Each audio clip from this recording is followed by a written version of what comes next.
Pemirsa, Ketua Umum Relawan Projo Budi Aris Setiadi membantah dinilai meninggalkan Jokowi setelah keputusan mengubah logo Projo, yakni tidak lagi menampilkan siluet wajah mantan Presiden Jokowi. Desain logo Projo akan ditentukan lewat sayembara.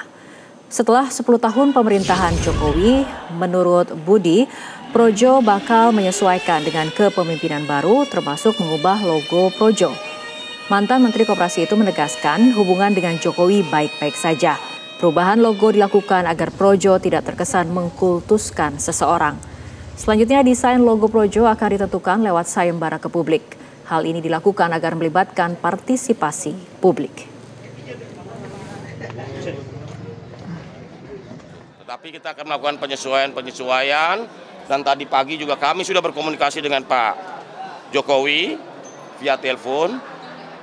Juga kita akan sampaikan dalam waktu yang tidak terlalu lama kami akan melaporkan seluruh hasil dan rekomendasi Kongres 3 Projo ini kepada beliau, begitu. Jadi jangan dibikin cerita, terutama Projo meninggalkan Pak Jokowi, enggak. Kalau kita Projo dan Pak Jokowi ini adalah bagian dari sejarah yang tidak boleh Sinyal pisah jalan relawan Projo dengan mantan Presiden Jokowi terlihat dalam Kongres ketiga Projo di Jakarta Minggu kemarin. Relawan terdepan pendukung Jokowi itu bakal mengganti wajah siluet Jokowi di logo Projo. Ketua Umum Projo yang terpilih kembali dalam Kongres, Budi Aris Setiadi, juga memilih bergabung dengan Partai Gerindra.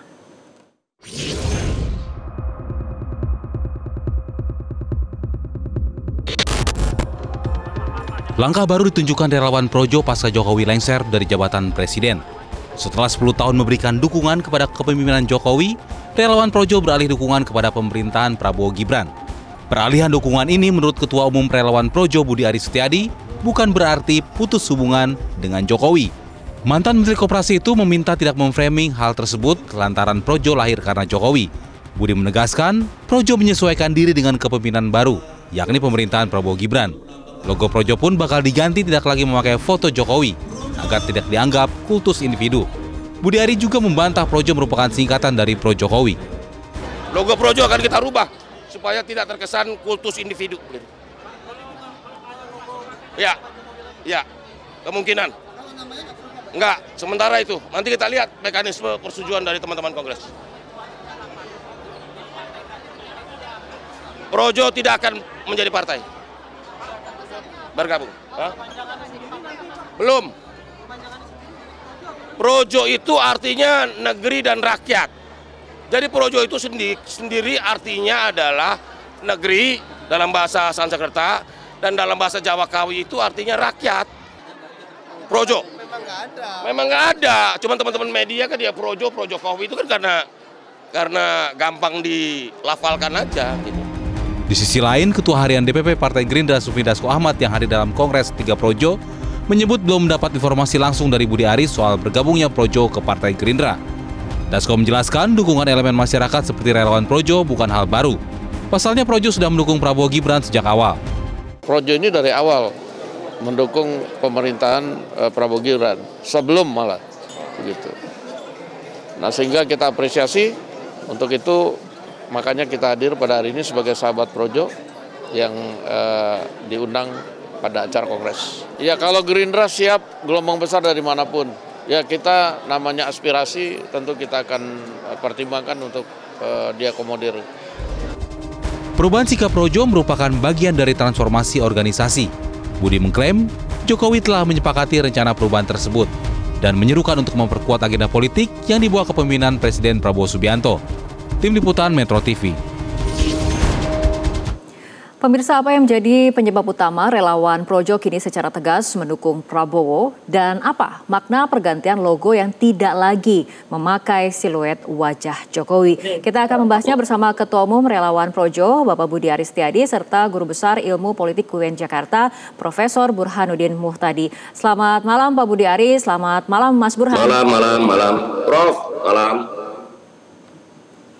Baik, saya akan ke Pak Budi Ari terlebih dahulu. Pak Budi Ari, apakah betul ada sinyal pisah jalan relawan Projo dengan mantan Presiden Jokowi? Jangan disimpulkan seperti itu atau di framing seperti itu sangat berbahaya. Karena sejatinya Projo itu memang lahir karena ada Pak Jokowi. Dan Projo itu adalah organisasi pendukung Pak Jokowi. Kita ini kan garis kerasnya Pak Jokowi. Bahkan 10 tahun ini kita konsisten mengawal pemerintahan Pak Jokowi. Bahkan Pak Jokowi sudah menjadi presiden, toh tetap saja kader-kader Projo terlibat militan dan aktif membela dalam berbagai isu, misalnya soal ijazah palsu, soal soal IKN dan sebagainya, kan Projo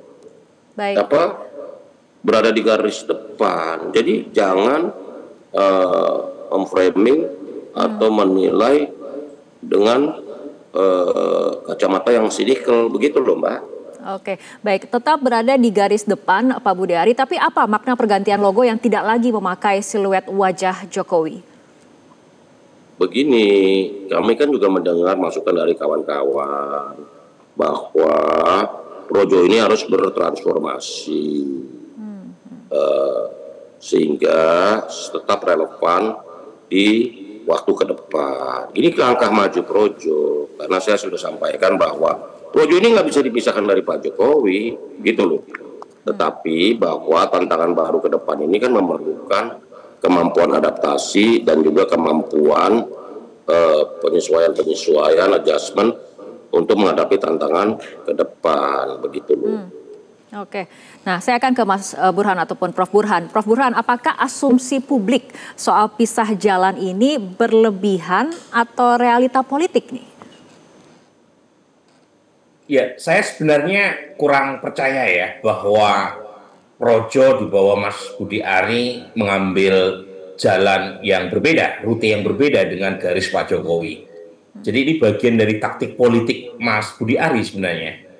Jadi Projo dengan mengubah siluet Jokowi dan kemudian mengaburkan Projo yang sebelumnya dianggap singkatan dari Pro Jokowi menjadi lebih terasosiasi dengan Pak Prabowo, justru ada maksud lain di balik itu semua, Rara, yaitu Projo dengan demikian mencoba menjadi jembatan antara Pak Jokowi dengan Pak Prabowo di saat Pak Jokowi tidak lagi punya power sebagai presiden. Dan di saat presidensial power sepenuhnya ada di tangan presiden yang sedang berkuasa, yaitu Pak Prabowo. Jadi menurut saya ini strategi put eggs in many basket. Jadi mereka atau institusi yang selama ini dianggap bagian dari Pak Jokowi itu coba dikesankan tidak hanya berada di belakang Pak Jokowi atau kendaraan politik yang terasosiasi dengan Pak Jokowi, yaitu PSI, tapi dilebarkan termasuk dengan mendukung kendaraan politik Pak Prabowo, sehingga meminimalisir potensi perpecahan antara kedua kubu di 2029. Jadi saya tidak begitu meyakini pandangan atau spekulasi bahwa ini bukti berpisah jalannya antara Mas Budi Ari dengan Pak Jokowi. Hubungan keduanya itu dalam sekali. Bahkan sebelum pengumuman ini kan Mas Budi Ari sowan itu ke Solo. Jangan-jangan strategi ini seizin dan sepengetahuan Pak Jokowi, ya, bagian dalam rangka untuk mengeratkan hubungan antara Pak Jokowi dengan Pak Prabowo di saat isu yang muncul berkaitan dengan relasi antara Pak Jokowi dengan Pak Prabowo yang dikatakan memburuk, atau Mas Gibran yang dianggap kurang mendapatkan otoritas sebagai wapres, itu mengemuka, maka masuknya Projo ke dalam Gerindra, ya, atau mengasosiasikan Projo dengan Pak Prabowo bagian dari upaya untuk menepis ya spekulasi berkaitan dengan merenggangnya hubungan kedua tokoh gitu. Oke, baik, kembali ke Pak Budi Ari. Artinya transformasi ini ataupun perubahan ini apakah sudah mendapatkan persetujuan dari Pak Jokowi, Pak Budi Ari? Pokoknya yang disampaikan oleh Prof. Burhanmu tadi itu udah 100% tepat lah. Jadi saya tidak perlu lagi mengurai lagi. Ini analisis yang sangat jenius dari Prof. Burhanuddin tadi. Dia sudah baca apa yang saya pikirkan, begitu loh.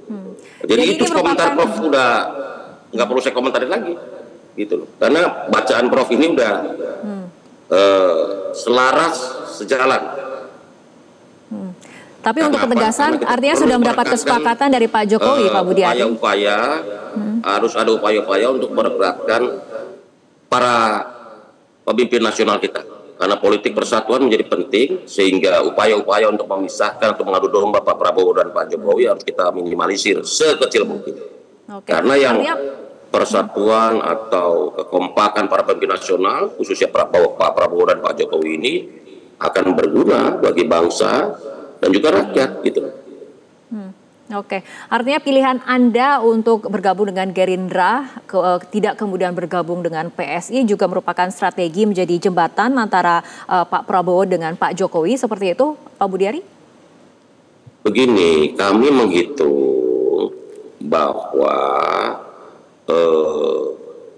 pemilihan legislatif atau presidensialisme ini harus lebih kuat dengan partai yang dipimpin oleh Presiden Prabowo ini harus kuat dan efektif, sehingga agenda-agenda politik kebangsaan Pak Prabowo ini bisa berjalan dengan efektif, sehingga kami berkesimpulan kita harus memperkuat Partai Gerindra untuk atau dalam rangka agenda-agenda politik kebangsaan Pak Presiden Prabowo dan juga untuk memperkuat presidensialisme Pak Prabowo. Begitu. Oke, baik. Kembali ke Prof. Burhan dengan kemudian langkah dari Pak Budi Ari memutuskan masuk ke Gerindra. Bagaimana Anda mencermati kalkulasi politik yang dilakukan oleh Pak Budi Ari ini? Ya tadi, jadi kendaraan Pak Jokowi termasuk lembaga atau organisasi yang terasosiasi dengan beliau itu tidak seluruhnya diproyeksikan mendukung PSI.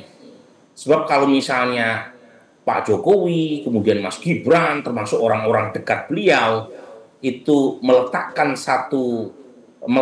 dalam satu keranjang ke PSI, itu kesan head to head-nya dengan Gerindra, dengan Pak Prabowo semakin besar.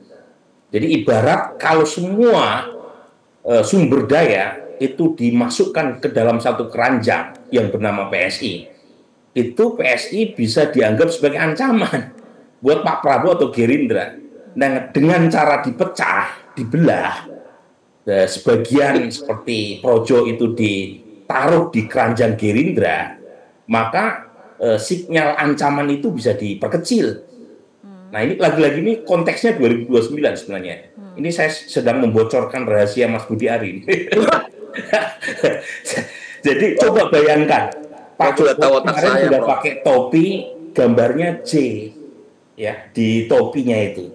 Sementara berminggu-minggu, berbulan-bulan, PSI mengatakan ketua Dewan Pembina PSI adalah figur yang berinisial J. Jadi ini sebenarnya kode dari Pak Jokowi bahwa cepat atau lambat Pak Jokowi sepertinya akan ke PSI. Nah, kalau misalnya Pak Jokowi ke PSI dan seluruh kekuatan yang berada di belakang Pak Jokowi masuk ke dalam PSI, itu kan mengirim sinyal yang kurang positif buat Gerindra dan Pak Prabowo. Apalagi Mas Gibran adalah wapresnya Pak Prabowo. Nah, untuk memecah spekulasi dan sekaligus menurunkan kesan semacam itu, sebagian kekuatan Pak Jokowi itu diwakafkan ke Gerindra. Nah, itu Mas Budi Ari itu yang diwakafkan ke Gerindra dan Pak Prabowo, sehingga kalau toh misalnya Pak Jokowi masuk ke PSI itu tidak dianggap sebagai ancaman ke Gerindra atau ke Pak Prabowo. Begitu kalau analisis saya ya. Oke, Pak Budi Ari, tanggapannya ini konteksnya memang untuk 2029 seperti itu? Saya pikir begini Mbak, kita menghadapi perkembangan di dinamika, kan tidak mungkin presidensialisme kuat kalau partainya hanya nomor 3, begitu loh, dengan persentase yang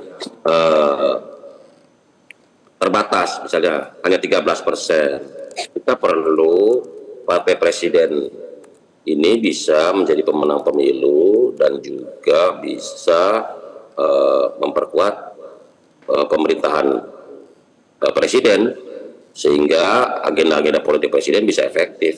Begitu loh Mbak.